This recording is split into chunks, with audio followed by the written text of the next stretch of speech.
Causes और terrorism क्या होते हैं? पाकिस्तान जिस सर्कमस्टांसेस में पैदा हुआ था वो बहुत अलग सर्कमस्टांसेस थे। कितना हेल्प करता होगा मुझे वो आतंकवादी बनने में? तो वो मुझे यही पूछते हैं कि कश्मीर का इशू क्या है, कश्मीर है किसका, क्या है कश्मीर।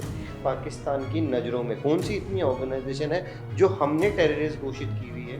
मोहम्मद जिया के टाइम पे अगर आप देखें तो एक्सट्रीमिज़म सबसे ऊंचाई पे गया था। तो क्या बलूचिस्तानी इस टाइम पे पाकिस्तान के टेररिस्ट हैं? लोग वापस अपना बिजनेस करना चाहते हैं। कौन अपना डेवलपमेंट नहीं चाहता, अपनी इकोनॉमी नहीं चाहता। इतना बड़ा लॉ सिस्टम है, वो किसी एक आतंकवादी को कैसे जज कर सकता है कि ये बाद में जाके ओसामा बनेगा नहीं बनेगा?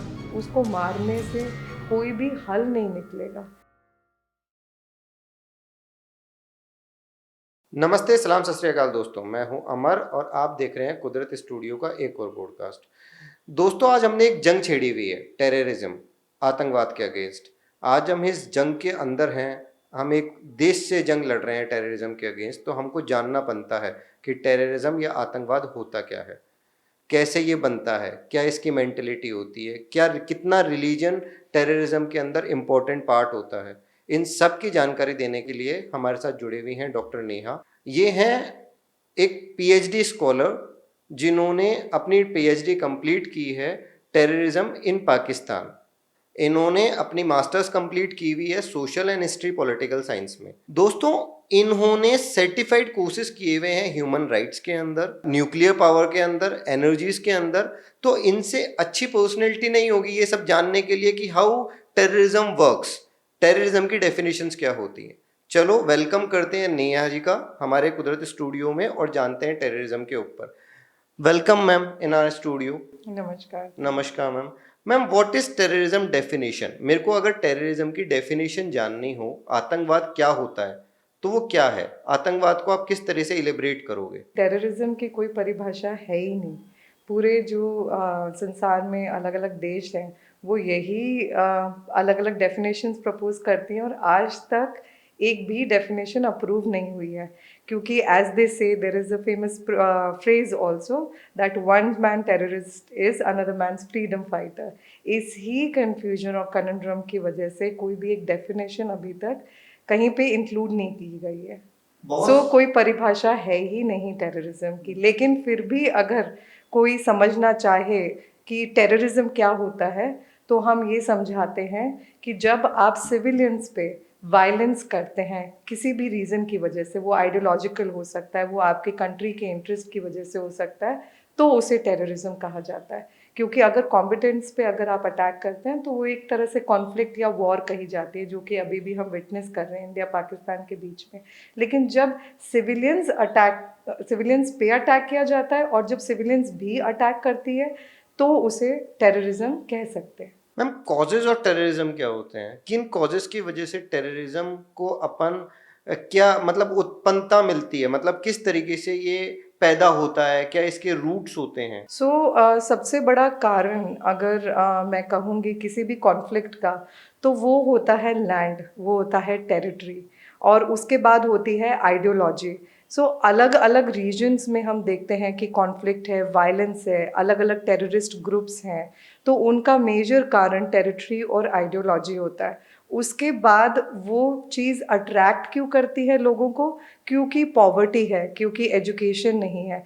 इस चीज़ का फ़ायदा उठाते कुछ ग्रुप्स लोगों को रेडिकलाइज करते हैं, इन्फ्लुएंस करते हैं और अपने साथ ज्वाइन करवाते हैं। तो अफ्रीका में भी अगर आप देखेंगे डिफरेंट ग्रुप्स हैं टेररिस्ट के। एशिया में भी सबसे मेजर पाकिस्तान, अफगानिस्तान में हम देखते हैं ब्रीडिंग ग्राउंड्स है। यहाँ पे टेररिस्ट ग्रुप्स देखे जाते हैं। लेकिन जब आप अलग अलग रीजन को स्टडी करते हैं तो अलग अलग रीजन के अपने खुद के कारण होते हैं टेररिज्म के, कि क्यों वहाँ पे पनपा, क्यों अभी भी पनप रहा है, क्यों कोई कंट्री उसे सपोर्ट करती है, कौन उन्हें फाइनेंस करता है। तो वो फिर एकदम रीजनल कॉजेज एकदम रीजनल हो जाते हैं। बट मोटे तौर पे अगर हम कहें तो वो होता है आइडियोलॉजिकल कॉन्फ्लिक्ट होता है, और जो लोग हैं वो गरीबी और एजुकेशन की कमी की वजह से उसमें जुड़ जाते हैं। मैम, कितना बड़ा इम्पैक्ट होता होगा पॉलिटिकल इनजस्टिस का इसकी रूट्स के ऊपर? कहाँ जब इसको पैदा होना है, यार किसी के साथ आज मैं कहूँ मेरा कुछ कॉज चल रहा है जो मैं पॉलिटिकली मैं इनजस्टिफाइड हूँ, या मेरे साथ इनजस्टिस हो रहा है, तो कितना हेल्प करता होगा मुझे वो आतंकवादी बनने में? आई फील पॉलिटिकल से ज़्यादा होता है। I think economy is the most powerful factor in the world. अगर कोई चीज़ चला रही है सबको तो वो इकोनॉमिक्स है, हमें भी इंडिविजुअली भी और एज अ नेशन भी। जब इकोनॉमिकली हम वीक होते हैं तो the system breaks down. For example Pakistan, Pakistan जिस सर्कमस्टांसेस में पैदा हुआ था वो बहुत अलग सर्कमस्टांसेस थे, और इंडिया, हालांकि आज़ादी दोनों को सिर्फ एक दिन के डिफरेंस पे मिली थी, लेकिन जो सर्कमस्टांसेस हुए वो बहुत अलग हुए। आज India is economically more powerful, so you see their population is also more democratic, more developed. So इस तरह की सोच डेवलप नहीं हो पाती है। Political injustice yes is a major factor. हम कह सकते हैं कि एक मेजर फैक्टर है यूथ को मोटिवेट करने के लिए या इन्फ्लुएंस करने के लिए कि वो इस तरीके से वायलेंस का यूज़ करे rather than productively using their own energy. तो एक रीज़न ज़रूर होता है, but economics is I feel the primary factor. Ma'am social inequalities की अगर मैं बात करूं कि जो सोशली इनइक्वलिटीज अपन डिस्ट्रीब्यूट करते हैं सोसाइटीज में, क्या वो भी इस चीज को पनाह देती है इस चीज में? बिल्कुल, बिल्कुल, क्योंकि आपने मुझे यहाँ पे टेररिज्म इन पाकिस्तान के लिए बुलाया, तो मैं उसी का एग्ज़ाम्पल देना चाहूँगी कि पाकिस्तान में ऐसी बहुत सारी जनजातियाँ हैं, ऐसे बहुत सारे एथनिक ग्रुप्स हैं, क्योंकि उन एथनिक ग्रुप्स के बीच में डिफरेंसेस हैं, क्योंकि उन्हें लगता है हर एक एथनिक ग्रुप को कि उन्हें सही तरीके से पावर नहीं दी गई। अगर देखा जाए पाकिस्तान की प्रॉब्लम है the Punjabis dominate Pakistan. All the political forces or the political ministers and all are from that region. वो रीजन इतना पावरफुल है कि जो आसपास के रीजन है जैसे बलोच और पख्तूनख्वा, ये regions are rich by resources, but इनके पास उतनी पावर ही नहीं दी गई है। तो इस तरीके से सोशल इनइक्वालिटी आती है, और आपस में डिफरेंट सेक्ट्स और डिफरेंट जो सोसाइटी के सेगमेंट्स हैं उनमें तनाव आता है। And it is also one of the major factors. Pakistan में अगर टेररिज्म का one of the major factors है तो वो ये भी है, ethnic conflicts and sectarianism and extremism. Ma'am religious intolerance, अगर अपन आतंकवाद की बात कर रहे हैं और अगर आतंकवाद इतना इम्पोर्टेंट हिस्सा है किसी जगह का, तो रिलीजियस इंटॉलरेंस भी कहीं ना कहीं बहुत ज़्यादा होगा। जी ज़रूर। जब होता क्या है, जब एक कंट्री फॉर्म हो रही होती है तो उसके अलग अलग बेसिस पे वो फॉर्म होती है। फॉर एग्जांपल इंडिया सेक्युलरिज्म पे फॉर्म हुई थी, यानी कि सब तरह के लोगों को इक्वल राइट्स देना और उनको इक्वल तरीके से ट्रीट करना। But Pakistan itself was formed on two nation theory, यानी कि हिंदू और मुस्लिम दो अलग रिलीजन हैं और इसको जो लोग बिलोंग करते हैं वो बिल्कुल अलग है। 1940 में इसी प्रेमाइस के ऊपर जिन्ना ने अपनी शुरुआत की थी पाकिस्तान को क्रिएट करने के लिए। और देखते ही रिलीजन इतना लोगों में इतना रेडिकलाइज कर दिया with time because of circumstances again, क्योंकि वहाँ पे डेमोक्रेसी नहीं आ पाई, क्योंकि एक साल के अंदर जब जिन्ना ने कंट्री फॉर्म की तो उनकी डेथ हो गई, 2 साल के अंदर उनकी फर्स्ट प्राइम मिनिस्टर की डेथ हो गई, उनका कॉन्स्टिट्यूशन 1956 में आया, बल्कि हमारा आज़ादी से पहले ही बन चुका था। तो इसी फैक्टर्स की वजह से रिलीजन इतना डोमिनेंट होता गया, और क्योंकि सिविलियन लीडरशिप वीक थी तो मिलिट्री ने इसी चीज़ का फ़ायदा उठा के रिलीजन के बेसिस पे लोगों को रेडिकलाइज किया। और अब एक्सट्रीमिज्म और सेक्टेरियनिज्म इतना ज़्यादा घुस चुका है सोसाइटी में कि इतनी ज़्यादा इनटॉलरेंस है सोसाइटी में that becomes one of the reason for the terrorism to breed.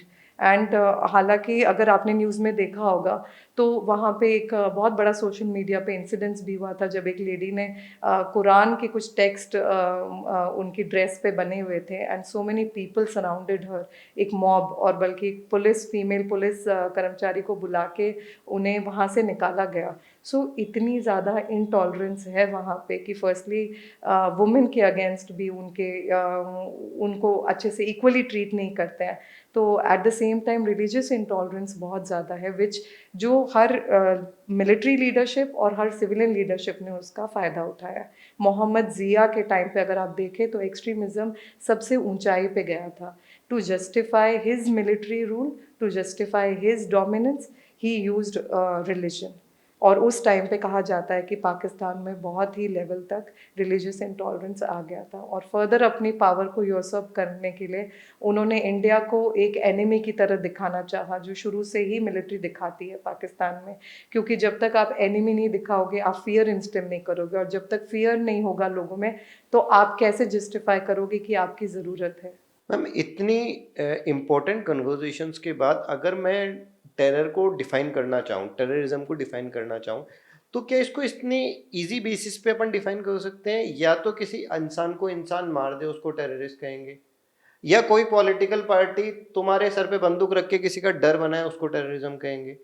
तो इन सब में एक कैच पॉइंट ये है कि इंटेंशंस अगर हम Intentions, देखें बिल्कुल। कि भगत सिंह को जब ब्रिटिशर्स का राज था तो उसे टेररिस्ट ही कहा गया बिल्कुल था, और बिल्कुल उसी बिल्कुल, के वही मैं, बेसिस पे। हाँ जी। और आज जब हम सालों बाद उसको पीछे मुड़ के देखते हैं तो वो हमारे फ्रीडम फाइटर फ्रीडम हैं। फाइटर्स में आता है। तो इसी वजह से ही मुश्किल है कि हम कोई डिफाइन कर पाए, क्योंकि एक कंट्री, अभी अगर आपने हालांकि न्यूज़ में देखा ही होगा, पाकिस्तान के मिनिस्टर्स एंड जो आर्मी है, उन्होंने कैसा होमेज दिया था वहाँ के बिल्कुल बिल्कुल टेररिस्ट को। बिल्कुल बिल्कुल। तो अगर इंटरनेशनली अगर कोई भी उस इंसिडेंट्स को देखता है, तो आज भी अगर मैं मिलती हूँ कोई फॉरेनर्स से, तो वो मुझे यही पूछते हैं कि कश्मीर का इशू क्या है, कश्मीर है किसका, क्या है कश्मीर।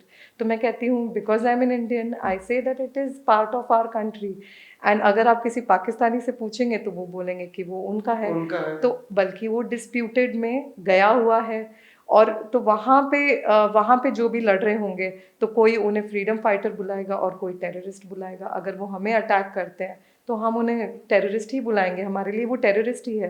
बट जैसा कि आपने देखा पाकिस्तान में उन्हें एक फ्रीडम फाइटर का दिया, इसी की वजह से कोई भी डेफिनेशन आनी मुश्किल। अंडरलाइन कुछ नहीं कर सकते हाँ, अपन। आप एक स्ट्रक्चर्ड फ्रेम नहीं दे नहीं सकते, दे सकते। बट एक लूजली आप बोल सकते हो कि हाँ, वायलेंस अगर यूज़ होता है, वो भी जो सिविलियंस होते हैं जिनके पास कोई वेपन्स नहीं होते, तो वो एक तरह से टेररिज्म कहलाया जाता है। Ma'am, the impact of terrorism मतलब किसी भी सोसाइटी में, किसी भी देश में, किसी भी स्टेट में अगर कोई टेररिज्म बन रहा है या वो पनाह मिल रही है, तो उसका कितना इम्पैक्ट होता होगा उन सोसाइटीज पे जो वहाँ पे सिविलाइज कर रहे हैं, या जो सिविलियंस हैं उन पे कितना इम्पैक्ट करता होगा वो टेररिज्म? बहुत बड़े लेवल पे ये इम्पैक्ट करता है, not only financially but also psychologically. It impacts the whole process of peace and progress. Terrorism का इतना बड़ा इम्पैक्ट होता है किसी भी कंट्री में। अगर आप 9/11 का देखेंगे, साइकोलॉजिकली क्या इम्पैक्ट हुआ यूएस में, कि उसके बाद मुस्लिम्स का वहाँ पे रहना मुश्किल हो गया। और आज भी बड़ी ही शक की निगाह से देखा जाता है, जो इतना रिलीजियस इंटॉलरेंस आ गया, इस्लामिक टेररिज्म हम जिसे कहते हैं। तो आप देख ही सकते हैं किस तरीके से जो मुस्लिम्स होते हैं, हम खुद ही उन्हें किस नज़र से देखते हैं, और उनको काफ़ी कंट्रीज़ में किस तरीके से ट्रीट किया जाता है। तो psychologically it is not good. And then अगर हम उसे ग्लोबल या नेशनल लेवल पे देखें, तो इकोनॉमी को पूरा रिटार्ड कर देता है। अगर इंडिया इतने अच्छे, कहा जाता है, एक one of the theories that is coming up is that the China is also backing Pakistan in order to थॉट इंडियाज प्रोग्रेस। क्योंकि अभी इंडिया इंटरनेशनल स्तर पे अगर देखा जाए बहुत अच्छा कर रहा है, 3rd and 4th largest economy है वर्ल्ड की। तो कंट्रीज ऐसा भी करती हैं कि इसको यूज़ करती है दूसरी कंट्री को नीचा या इकोनॉमिकली वीक करने के लिए। तो टेररिज्म का तो बहुत बड़ा इम्पैक्ट होता है। और अगर हम पाकिस्तान का देखें, तो उनकी तो सोसाइटी पे इतना बड़ा इम्पैक्ट हुआ है टेररिज्म का, किस तरह की उनकी साइकोलॉजी है, वो किस फियर में रहते हैं। उनकी सोसाइटी अगर आप देखें, उनके वुमेन को कैसा ट्रीट किया जाता है। मलाला यूसुफ वहीं से आई थी, और कुछ ऐसे रीजन्स हैं जहाँ पे लड़कियों को स्कूल भी नहीं जाने देते। तो बहुत ही अलग अलग लेवल पे, क्योंकि एक तरह से वायलेंस ही है, चाहे वो किसी भी तरीके का हो, तो वो अलग अलग स्तर पे इम्पैक्ट करता है, psychologically, individually, in a society and even religion. आप देखो, इस्लाम, क्रिश्चियनिटी, अलग अलग रिलीजन्स है, लेकिन अब एक इस्लामोफोबिया जो टर्म आ गया है, वो किस तरीके से आ गया है कि हमें इस रिलीजन से डर लगने लगा है। बिकॉज टेररिज्म अगर देखा जाए तो काफ़ी ऐसी इस्लामिक कंट्रीज़ में ज़्यादा पनप रहा है। So it does impact a lot. मेरा इन सब के बीच में ना, जब थॉट और परसेप्शन बात हो रही है कि अपन इस्लामिक बंदा टेररिज्म में इन्वॉल्व है, इस्लामिक चीज़ें ज़्यादा इन एक्टिविटीज़ को दे रही है, तो क्या वो रिलीजियस इम्पैक्ट है कहीं ना कहीं? अब ये बहुत ही ट्रिकी क्वेश्चन है। मैं हालांकि पर्सनली आई बिलीव कि कोई भी रीज़न टेररिज्म का आइडियोलॉजिकल होता है, दो कंट्रीज़ के आपस के बीच का कॉन्फ्लिक्ट होता है। बट अगर आप रिपोर्ट्स वगैरह देखो तो काफ़ी इस्लामिक कंट्रीज़ में टेररिज्म ज़्यादा है, वहाँ पे एक्सट्रीमिज़म ज़्यादा है, और Pakistan is in itself an example. तो क्या बलूचिस्तान में जो इस टाइम पे हो रहा है, तो क्या बलूचिस्तानी इस टाइम पे पाकिस्तान के टेररिस्ट हैं? कह सकते हैं कि वो जो अटैक करते हैं उन्हें मानते हैं वो। अगर अपन लोग इसकी डेफिनेशन जानना चाह रहे हैं कि हमारे देश में, हमारे स्टेट पे कोई अटैक कर रहा है हमारे इंटरनल, तो वो वहाँ पे आतंकवादी है। कश्मीर में कुछ हुआ, उसको अपन ने आतंकवादी टेररिस्ट एक्टिविटी कंसिडर किया। तो क्या बलूचिस्तान में जो हो रहा है वो पाकिस्तान के अंदर टेररिज्म है? तो उसे बेसिकली टर्म हम इंसर्जेंट्स का देते हैं। जब आप ही की पॉपुलेशन आप ही के अगेंस्ट जाती है ओके। तो उसे हम इंसर्जेंसी और इंसर्जेंट्स कहते हैं। इंसर्जेंस क्या होता है मैम? ये एक बहुत इंपॉर्टेंट टर्म है जो लोगों को जाननी चाहिए। तो जब आपकी खुद की सिविलियन पॉपुलेशन आपकी गवर्नमेंट को अटैक करती है या स्टेट से उसको नाराज़गी है और वो वायलेंस आंदोलन करती है। आंदोलन करती है या वायलेंस करती है, बेसिकली आंदोलन भी नहीं, आंदोलन तो स्टूडेंट्स भी करते हैं और लेबर ऑर्गेनाइजेशंस भी कर सकती हैं। बट जब सिविलियन पॉपुलेशन वायलेंस और आर्म्स उठा लेती है और वायलेंस करती है अपनी गवर्नमेंट के अगेंस्ट, तो उसे इंसर्जेंसी कहा जाता है और वो लोगों को इंसर्जेंट्स कहा जाता है। सो पाकिस्तान में Baloch would be called as insurgents, but जब ये क्रॉस बॉर्डर हो जाता है तो इसे हम टेररिस्ट कहते हैं। जब एक नेशन दूसरे नेशन के अगेंस्ट वायलेंस यूज़ करता है और नेशन ना हो के अगर वो किसी टेररिस्ट ग्रुप्स को सपोर्ट करता हो इनडायरेक्टली और फिर दूसरे नेशन को टारगेट करता है, तो उसे हम टेररिज्म कह सकते हैं। मैम आपने पीएचडी की हुई है पाकिस्तान के टेररिज्म पे, तो मैं आपसे जानना चाहूँगा कि ऐसे कौन से फ्रीडम फाइटर्स हैं पाकिस्तान की नज़रों में, कौन सी इतनी ऑर्गेनाइजेशन है जो हमने टेररिस्ट घोषित की हुई है और उन्होंने अभी तक उनको एज ए फ्रीडम फाइटर लिया हुआ है? तो उन ऑर्गेनाइजेशन के कुछ नेम आपको अगर रिकॉग्नाइज हो तो। तो ये तो it is there in the reports also. चाहे अगर कोई ये अक्यूजेशन करे कि इंडिया ने बोला है कि टेररिस्ट है और है नहीं, बल्कि इवन इंटरनेशनल ऑर्गेनाइजेशंस जैसे थिंक टैंक्स होते हैं, चैथम एंड बहुत ही फेमस थिंक टैंक्स होते हैं जो यूएस के भी है, ब्रिटेन के भी है, उन्होंने तो सबने मेंशन कर रखा है। फॉर एग्जांपल जैश ए मोहम्मद एक ऐसा टेररिस्ट ग्रुप है जो कश्मीर में काम करता है और जो पाकिस्तान उन्हें सपोर्ट करता है।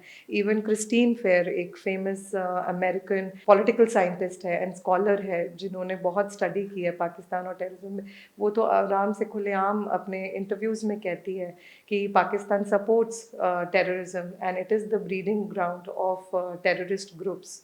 सो ये तो कोई हिडन फैक्ट है ही नहीं कि पाकिस्तान सपोर्ट करता है टेररिज्म को और टेररिस्ट ग्रुप्स को। हाँ, इसका अगर आप रीज़न अगर पूछना चाहेंगे और जानना चाहेंगे, तो रीज़न ये है कि वहाँ पे हमेशा से मिलिट्री रूल रहा है। अगर ये तो 2015 के बाद से फिगर रेशियो बदला है, otherwise it was 70% military rule. जो भी आज तक आज़ादी के उनके साल गए हैं 75 ईयर्स के, ज़्यादा तो मिलिट्री रूल रहा है और कम उनका सिविलियन लीडरशिप रहा है। और जब भी सिविलियन लीडरशिप भी रहा है तो उसमें भी आर्मी जनरल्स का कंट्रोल रहता है, बैक हैंड रहता है। और जैसे ही उन्हें लगता है कि कोई लीडर स्ट्रांग होता जा रहा है तो या तो उसकी सरकार पलट देते हैं, करप्शन के चार्जेस लगा देते हैं, या उन्हें हटा देते हैं और दूसरी सरकार आती है। Latest example Imran Khan. Imran Khan is latest example, because वो इतना पावरफुल होने लगा था, उसे मासेस का सपोर्ट होने लगा था and he also started questioning the army, तो उन्हें जेल में बैठा दिया।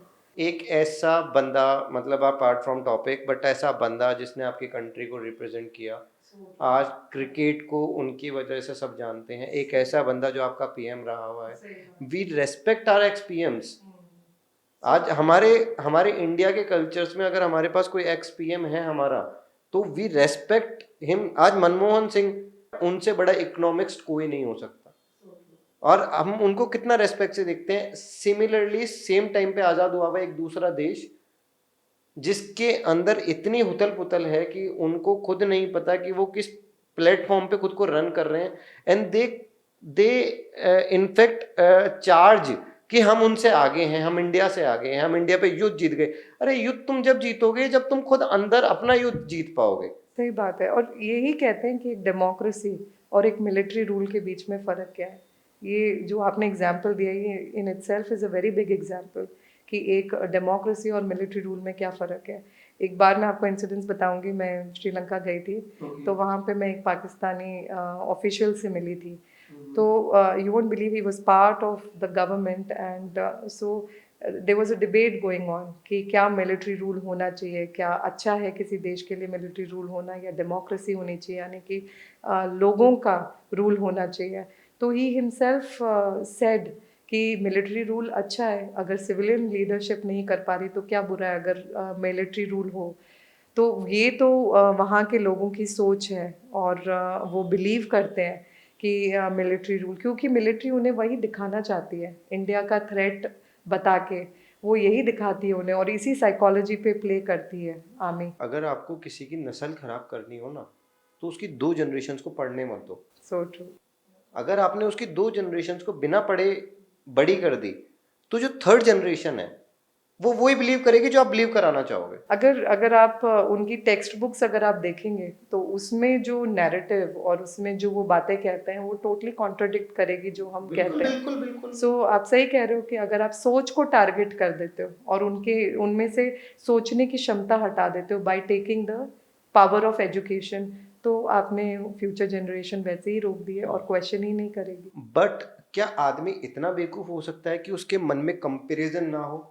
कंपैरिजन एक अच्छी कंट्री से, एक दो दो कंट्री सेम टाइम अपने आप को स्टेबल करते हैं, एक दिन बाद हमने किया, एक दिन पहले उन्होंने किया। जब अपने आप को आप उस प्लेटफॉर्म पे क्रिएट करके, और जब मेरा बंदा, अगर मैं इंडिया पीछे होता और पाकिस्तान आगे होता, definitely I ask my government कि ये क्यों, ये डिफरेंसेस क्यों? तुम देख रहे हो ना, तुम्हारे पास पेट्रोल क्या रेट में है, तुम कौन सी गाड़ी ड्राइव कर रहे हो, तुम्हारे पास बाइक्स कौन सी है, तुम कंपेयर कर सकते हो ना एक देश को दूसरे देश से। बट आप मुझे बताइए ना, कंपैरिजन तो तब होता है when you have access to the right sources. 1991 1995 में कंप्यूटर्स हमारे हमारे खुद के देश में तब आने लगे, और उसके बाद सोशल मीडिया का अभी 15 साल से इतना इन्फ्लुएंस होने लगा है कि हमें कोई भी खबर लोगों के थ्रू पता चल जाती है और हम फैक्ट वेरीफाई कर पाते हैं। कहते हैं कि न्यूज़ चैनल्स भी अलग अलग आइडियोलॉजी के होते हैं और अलग अलग अपनी खबरें, बट अब हम वेरीफाई कर पाते हैं। कितना अभी इंडिया पाकिस्तान की कॉन्फ्लिक्ट में हमने देखा कि अलग अलग न्यूज़ आती थी कि नहीं इंडिया का ये कर दिया, लेकिन लोगों की खुद की फुटेज ने हमें बता दिया कि असलियत क्या थी, सच्चाई क्या थी। लेकिन ये तो अब आया है, तो उनकी पॉपुलेशन को तो गुमराह रखा गया, क्योंकि वो नैरेटिव कंट्रोल ही वही करते हैं, मीडिया वो कंट्रोल करते हैं, देश वो कंट्रोल करते हैं, इकोनॉमी वो कंट्रोल करते हैं, तो वो बताते हैं जो वो चाहते हैं लोगों को। ये तो अब सोशल मीडिया के थ्रू आने लगा है, बट वहाँ का कितना एजुकेशन है, क्या उनकी इकोनॉमिक्स है, तो वक्त लगेगा। हालांकि काफ़ी ऑपोजिशन होने लगा है, तभी तो इरफान खान वो भी तो इतने पॉपुलर हो गए वहाँ पे, क्योंकि लोगों को अब जागरूकता आने लगी है, वो भी समझने लगे हैं कि इकोनॉमी कितनी इम्पोर्टेंट है और अभी तक उन्हें कैसे गुमराह किया जा रहा था। किसी आदमी या किसी सोसाइटी में जनरेशन गैप खत्म कर देने को अपन आतंकवाद खत्म कर पाएंगे? मैंने एक बार बोला था कि आप आतंकवादी को मार सकते हैं, बट आप आतंकवाद को नहीं मार सकते गोलियों से। ये एक तरह की सोच है, उस सोच से हमें लड़ना होगा, उस सोच को क्वेश्चन करना होगा। वो सोच ही इतने सारे टेररिस्ट खड़ा करती है। तो आप टेररिस्ट को मार सकते हो, लेकिन आतंकवाद को नहीं मार पाओगे जब तक कि आप सोच को बदलाव नहीं लेकर आओगे। मैम, एक तरफ आपने टेररिज्म इन पाकिस्तान पे पीएचडी की हुई है, एक तरफ आप सर्टिफाइड हो ह्यूमन राइट्स के अंदर। मुझे एक चीज़ समझनी है आज आपसे। मेरे देश में अगर कोई आतंकवादी पकड़ा गया है, तो क्या उसको टॉर्चर करना या उसको मार देना ह्यूमन राइट्स के अगेंस्ट है? जी, बिल्कुल अगेंस्ट है। अभी ये आप 2008 में जब टेररिस्ट अटैक हुए थे और जब अजमल कसाब को पकड़ा गया था, तब कंट्री में भी बहुत बड़ी डिबेट हुई थी ये कि क्या एक इतने छोटे बच्चे को हमें हैंग करना चाहिए कि नहीं करना चाहिए, और इस पे काफ़ी विवाद भी हुआ था। इसमें मैं अपना पर्सनल ओपिनियन ही आगे रखना चाहूँगी कि अगर आप किसी को मारते हो या मार डालते हो, तो उससे आप उस सल्यूशन का हल नहीं निकाल रहे। हाँ, भावनाएं हैं, लोग भावुक हो रखे हैं, इमोशंस होते हैं, हमें बुरा भी लगता है कि कैसे टेररिस्ट हमारे यहाँ आके इतने लोगों को मार पाते हैं, और जब खुद का पर्सनल लॉस होता है तो बुरा लगता है, और उस भावुक में होके हम कहते हैं कि आतंकवादी को मार दो, और इस तरीके से हम अपने विचार आगे रखते हैं। बट मेरा ये मानना है कि उससे होता कुछ नहीं है। हाँ, आपके कंट्री के लॉज होते हैं, आप उन लॉज को फॉलो करो। जो भी आपने सोच समझ के लॉज बनाए हैं अपने कंट्री में कि अगर टेररिस्ट पकड़ा जाता है तो हम ये करेंगे, या जो भी आप उनको फॉलो करो, जिस भी कंट्री का जो लॉ आपने बनाया। But death penalty, I personally I am not in favour. Firstly, आपने उसे बहुत ईजी तरीके से आज़ादी दे दी। दूसरी, उसको मारने से कोई भी हल नहीं निकलेगा, क्योंकि वो तो बड़े स्तर पे वो एक 21 साल का बच्चा है जिसे डॉक्टराइन किया गया है। अगर आप बचपन से किसी बच्चे को कोई चीज़ सिखाते हो और बोलते हो कि ये ऐसा है, ये गलत है, ये सही है, और बंदूक उठाओ और यही एक जवाब है, जब आप बच्चे को इस तरीके से सोच अगर डालते हो तो उस बच्चे की क्या गलती है? वो तो बड़े होके हथियार पकड़े गए। उसे क्या समझ है कि इंडिया पाकिस्तान क्या है? उसे तो बताया गया है कि तुम्हारी फैमिली में अगर किसी की डेथ हुई है तो वो उसकी वजह से हुई है, तो तुम हथियार उठाओ और ये करो। तो मुझे नहीं लगता कि कोई भी इंसान की गलती होती है या व्यक्तिगत लेवल पे हम उसे ब्लेम करके उसे फांसी की सज़ा देना सही होगा। आपकी कन्वर्जेशन बिल्कुल वैलिड इनफ है कि अपन ऐसे किसी को हैंग नहीं कर सकते, बट जिहादी जो आ रहे हैं, बम टांग के आ रहे हैं, हमारे 15 आदमी 20 आदमी एक साथ लेके जा रहे हैं, उनकी सोच को तो आप बदल भी कैसे सकते हो? मेरा फिर क्वेश्चन वहां पे आता है। तो जो पब्लिक है, जो पब्लिक डोमेन उस लेवल पे जा रहा है कि नहीं, इनको अपन बचा नहीं सकते, इनको बचाने एक को मतलब मैं भी समझ रहा हूं, आज आप एक मारोगे दो और पैदा होंगे, वही आप बोलना चाह रहे हो, बट उस एक को नहीं मारना सॉल्यूशन है। ये आपने बहुत ही अच्छा काउंटर दिया है, और इसी में मैं ये बोलूँगी कि case by case, I told you कि कंट्री के क्या लॉज हैं, क्या सोच समझ के लोगों ने उस लॉ को बनाया है, उसके हिसाब से आप एक्ट कीजिए। तो जो ये आपने जो ये पॉइंट रखा है, जो एग्जाम्पल मेरे दिमाग में आ रहा है, वो है मसूद अजहर मसूद का। अजहर। तो उनका जो उन्हें जब रिलीज़ किया गया तो उनके बाद जो उसने जो कार्रवाई करी है, और जैसे for example even Osama bin Laden, उससे कितने जाने गई हैं। कितनी जाने लगी है। तो होता है कि कोई इतने इनडॉक्ट्राइंड हो जाते हैं या इतने पावरफुल होते हैं कि वो आगे जाके बहुत से लोगों की जानों को खतरा देते हैं। उस केस में हम एक एक्सेप्शन कर सकते हैं और बोल सकते हैं कि हाँ, शायद डेथ पेनल्टी एक सोल्यूशन है। बट वो केस बाय केस है। अगर मैं अपना ओपिनियन एकदम एक्सट्रीम, एक कोई भी ओपिनियन नहीं दे सकती कि हाँ, जो भी टेररिस्ट पकड़ा जाए उसको डेथ पेनल्टी ही देनी चाहिए या नहीं देनी चाहिए। अपन दोनों कैसे एक जज कर सकते हैं, कोई कंट्री कैसे किसी को जज कर सकती है? आज अपना लॉ सिस्टम है, इतना बड़ा लॉ सिस्टम है, वो किसी एक आतंकवादी को कैसे जज कर सकता है कि ये बाद में जाके ओसामा बनेगा नहीं बनेगा, ये बाद में जाके वो लेवल का आतंकवादी बनेगा नहीं बनेगा? हमने हमारे अच्छे के लिए उसको खिलाया पिलाया, उसको पढ़ाया लिखा के छोड़ दिया, बट उसकी मेंटेलिटी जो उसके बचपन से और 21 साल तक उसके अंदर फीड हुई है, क्या वो चेंज करना पॉसिबल होगा किसी भी तरीके से? तो उस केस में शायद हम रिलीज ना करें और उसे लाइफ इम्प्रिजनमेंट की सज़ा दे दें। ये कर सकते हैं। ये तो केस बाय केस ही आपको देखना पड़ेगा। बात सही है कि हम उन्हें रिलीज़ करें तो सोसाइटी के लिए भी वो हार्मफुल होंगे। ऐसे बहुत से ऑफेंडर्स होते हैं, जैसे इवन रेप केसेस में जिन्हें लाइफ इम्प्रिजनमेंट इसी वजह से दी जाती है कि लगता है कि शायद उनकी सोच ही नहीं बदलेगी और वो फिर सोसाइटी में जाएंगे तो वो पीसफुली इंटीग्रेट ही नहीं कर पाएंगे, बल्कि फिर वही काम करेंगे और क्राइम करेंगे। तो उन्हें लाइफ इम्प्रिजनमेंट दिया जाता है। तो it's a case by case. I can't take one position कि मारना ही चाहिए या नहीं मारना चाहिए। ये तो देखना ही पड़ेगा। जैसे अगर बहुत बड़े टेररिस्ट हैं तो शायद कंट्री को वो डिसीजन लेना ही चाहिए और लेना पड़ेगा, ताकि आगे जाके बहुत सारी जानें ना जाएं।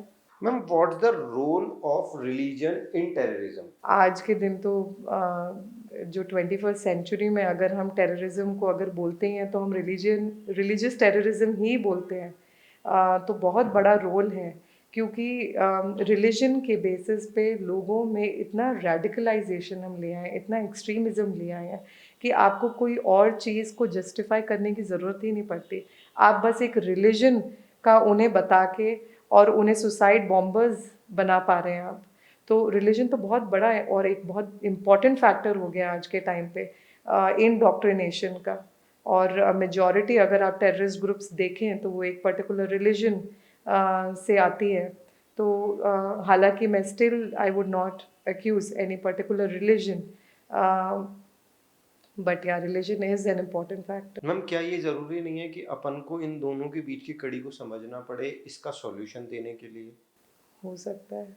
एज पर माई मेंटेलिटी और एज पर माई सॉल्यूशन मैं अगर जाता हूँ, तो अगर मुझे टेररिज्म का सॉल्यूशन करना हो, अगर टेररिज्म की रूट्स में जाना हो, तो आई थिंक कि मुझे रिलीजियन और उस टेररिज्म के बीच की कड़ी को समझना पड़ेगा। It is not true. आप कुछ हद तक सही भी है और शायद कुछ हद तक सही नहीं भी हैं, क्योंकि अगर आप देखें तो कोई भी रिलीजन वायलेंस की बात नहीं करता है, वो सारी अच्छाई की बात करता है। वो तो हम ही हैं कि हम उसे किस तरीके से इंटरप्रेट करते हैं या उसको किस तरीके से लोगों के सामने रख कर कन्विंस करते हैं और यूज़ करते हैं। तो आपसे एग्री भी करती हूँ और डिसएग्री भी करती हूँ। मैम, जब आज अपन इस मोड़ पे हैं, जब हमने इतना बड़ा युद्ध छेड़ा हुआ है टेररिज्म के अगेंस्ट, और आपसे अच्छा हमको कोई नहीं मिलेगा जो हमको टेररिज्म समझा पाए, वही पाकिस्तान का टेररिज्म, जब आपने उस पर पीएचडी की हुई है, तो मैम क्या काउंटर टेररिज्म प्लान्स होने चाहिए? जी, बिल्कुल, बिल्कुल होने चाहिए और बल्कि अपने कंट्री के हैं काउंटर टेररिज्म प्लान्स और इंडिया उसी हालाँकि आपने शुरुआत में ही पॉडकास्ट में मुझसे पूछा था कि डेफ़िनिशन क्या है? इंडिया ने खुद ने डेफ़िनिशन बनाई है टेररिज्म पे और यूएन को बताया भी है to adopt it, but because of lack of consensus among the countries वो डेफ़िनिशन नहीं ले पा रहे, उसको फाइनलाइज़ नहीं कर पा रहे हैं। तो काउंटर टेररिज्म प्लान्स तो होने ही चाहिए क्योंकि इंडिया इज़ सराउंडेड। ये तो एक रियलिटी है और फैक्ट है and to protect your interest and your security you need to have it. क्या जो अभी हमारा एक्शन है अगेंस्ट टेररिज्म, मेरे अकॉर्डिंग वो सही है, बट ऑन योर ग्राउंड, आपने वहां पे पीएचडी की हुई है, आपने वहां पे देखा हुआ है, तो आपके ग्राउंड पे आते हैं तो वो कितना इंपॉर्टेंट है? ये एक्शन बिल्कुल करेक्ट एक्शन है टेररिज्म के against? In my opinion India के ऑफिशियल्स ने ही अपने डीजीएमओ ने यही बोला था कि हमने टेररिस्ट ग्रुप्स और कैंप्स को अटैक बिल्कुल किया। वी बिल्कुल। Did not mean to attack. Civilians. So it was against terrorism and it was the terrorist groups and India has provided evidences जहाँ पे काफ़ी क्लियर है कि जो मौतें हुई थी पहलगाम में वो टेररिस्ट ने की थी और उनके जो जहाँ पे वो ब्रीड करते हैं और ये तो इंटरनेशनली नोन फैक्ट है कि उनके टेररिस्ट ब्रीडिंग ग्राउंड्स है कहाँ पे। एक तो नॉर्थ वेस्टर्न फ्रंटियर के बॉर्डर्स हैं जो कि अफ़गानिस्तान और पाकिस्तान के बीच में काफ़ी फ़िल्टर्ड हैं, वो एक तो एरिया है और एक पाकिस्तान ऑक्यूपाइड कश्मीर है, वहाँ पे टेररिस्ट कैंप्स हैं, वहाँ पे सपोर्ट किया जाता है। They are the training centres. Even Ajmal Kasab जब आया था और उन पे टेस्ट किया गया था जिस पे उन्होंने बोला था कि सच बोला था कि वो वहाँ से आए हैं, उनकी ट्रेनिंग हुई थी और उसके बाद ही वो इन्होंने इतना बड़ा ऑपरेशन लिया। तो ये तो एक नोन फैक्ट है और इंडिया का रिटेलिएशन बहुत ही सही था और मुझे लगता है कि ऐसे टाइम पे when it's about your security, safety and about your nation, you have to protect and you can't sit and witness it. इतने टाइम से हम क्या कर रहे थे? हम लेट गो ही तो करते लेट थे गो ही कर रहे थे। क्योंकि इंटरनेशनल प्रेशर की वजह से।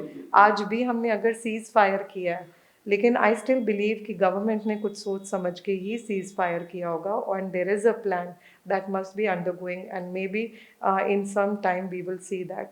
सो I totally support the government, जो उन्होंने किया बहुत सही किया क्योंकि वो अटैक एक नेशन की तरफ नहीं था, वो एक टेररिस्ट ग्रुप में and no one should tolerate violence of any kind.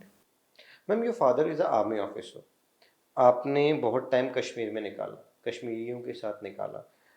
जब बात कश्मीरियों की आती है तो वी थिंक अबाउट टेररिज्म, जो मुझे नहीं लगता कि वो उस ग्राउंड पे जाके ठीक सोचना उनके बारे में ठीक है।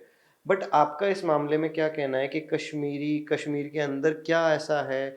क्या आपका उन लोगों के साथ इंटरेक्शन रहता था? कैसे वो लोग हैं? थोड़ा सा उनके बारे में बता पाओगे? तो मैं बचपन से ही मुझे याद है कुपवाड़ा और ऐसी जो काफ़ी इंटीरियर में जगह है जो वैसे शायद सिविलियन एज टूरिस्ट नहीं जा पाते, ऐसे ऐसे एरियाज़ में मैं उस टाइम पे गई हूँ जब इंसर्जेंसी अपने पीक पे थी और टेररिज्म अपने पीक पे था कश्मीर में।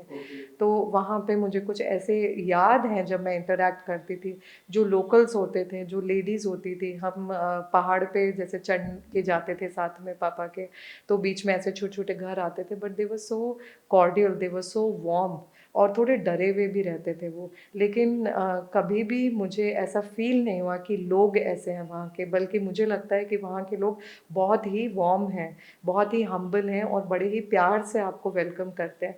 जो हम ये कह रहे हैं टेररिस्ट और टेररिज्म की प्रॉब्लम कश्मीर में, वो कुछ पॉपुलेशन तक सीमित है। क्योंकि उन्होंने हमेशा से वायलेंस देखा है। और जब एक्सटर्नल फोर्सेस फुली फंड कर रही है, आपको वेपन्स भेज रही है, आपको रेडिकलाइज करने की कोशिश कर रही है, ऐसे सीडीज़ और ये भी पाए जाते थे जहाँ पे वो ऐसे वीडियोस दिखाते थे जहाँ पे मुस्लिम्स को मारा जा रहा है। जब आप रिलीजन यूज़ करके लोगों को भड़काना चाह रहे हैं, तो वाकई बात है कि कुछ पॉपुलेशन या जो है लोगों को वैसा लगेगा कि शायद ये बात सही है और वो भावुक होएंगे और शायद उनका भी साथ दे। तो लेकिन पूरे कश्मीर को ऐसा कहना शायद सही नहीं होगा कि कश्मीर ही ऐसा है या कश्मीर के लोग ऐसे हैं। जहाँ तक मेरा इंटरेक्शन रहा है, इवन 2 साल पहले तक मैं वहाँ पे गई हूँ और मैं वहाँ के लोगों से मिलती हूँ, बल्कि मेरे फ़ोन में इतने सारे लोग हैं श्रीनगर के, अलग अलग जगह के, काजीगुंड, इंटीरियर्स के जो लोग हैं, वो मुझसे आज भी बातचीत करते हैं और खैरियत हम एक दूसरे से पूछते हैं। तो मैं ये नहीं बोलूँगी कि लोगों की गलती होती है, लोगों को तो बहकाया जाता है। और वो भी कुछ लोगों को, कुछ ऐसे यूथ होते हैं और वो भी मुझे लगता है कि they are sent from there across the border with money and with weapons to carry out these activities. वरना कोई भी नहीं चाहेगा वायलेंस, बल्कि मैं वहाँ पे जाती हूँ, वहाँ के लोग इतने पीड़ित हैं इससे। और 2019 के बाद से जब से एक्ट हटा है, तब से तो इतना डेवलपमेंट हो रहा है। First time we are having railways there and highway खुल चुका है, और इतना civilian population on road comfortably घूमता हुआ तो मुझे पहले कभी भी नहीं दिखा था। अब I also was two minds about the act जब शुरू में मोदी जी ने इसे वापस लिया था।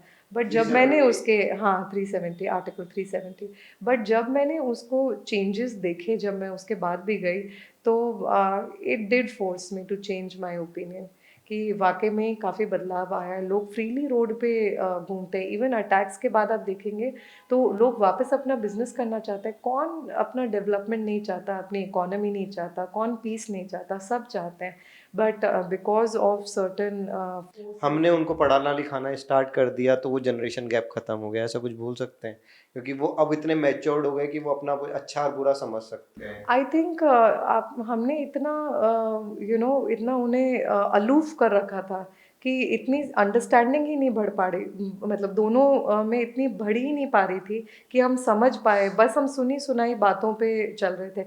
अब जब खुला है, इकोनॉमी में इंटरेक्शन हो रहा है, वहाँ के स्टूडेंट्स आके इतने यहाँ पे काम कर रहे हैं, हम भी जा रहे हैं, तो अब लगता है कि हाँ ये सब तो इट्स अ सही पार्ट ऑफ शायद। Our country. हाँ, it is very much, it was and it is. लेकिन जब भी कोई ऐसा कहना चाह रहे थे कि कश्मीर हमारा है, कश्मीरी तो आपके ऐसे, तो ये सब सिर्फ भड़काने के काम होते हैं। Thank you so much ma'am. अब ये तो एंडलेस टॉपिक्स हैं। टेररिज्म, आई डोंट थिंक ये कभी ख़त्म, टॉपिक कभी ख़त्म हो सकता है। आई होप टेररिज्म ख़त्म हो जाए, पाकिस्तान भी ख़त्म कर दे, एक अच्छे प्लेटफॉर्म पे चले जाए। ये लड़ाई और ये सब चीज़ें एक लिमिट तक सब चीज़ें अच्छी लगती है, उसके बाद सबको अपनी इकनॉमी चाहिए, सबको अपनी ग्रोथ चाहिए। वहाँ के भी अनएम्प्लॉयमेंट इंक्रीज्ड है, तो मैं नहीं चाहता कि ये सब चीज़ें कंटिन्यू हो, टेररिज्म ख़त्म हो, टेररिज्म का प्लेटफॉर्म ख़त्म हो। आपके जितना आपने हमको समझा पाया, हमने हमारे व्यूअर्स तक ये सब चीज़ें पहुंचाई। मैं इसको कंक्लूड करूंगा। थैंक यू सो मच हमारे यहाँ आने के लिए, आपका एक्सपीरियंस हमारे साथ शेयर करने के लिए। Rest we will talk on same topic somewhere else और समवन एल्स। मुझे आपके सवालों से जितना प्लेजर मिला है answering to your question, they were very valid and they were very interesting. Thank you so thank much you so for much. Appreciation. Thank you so much ma'am. Thank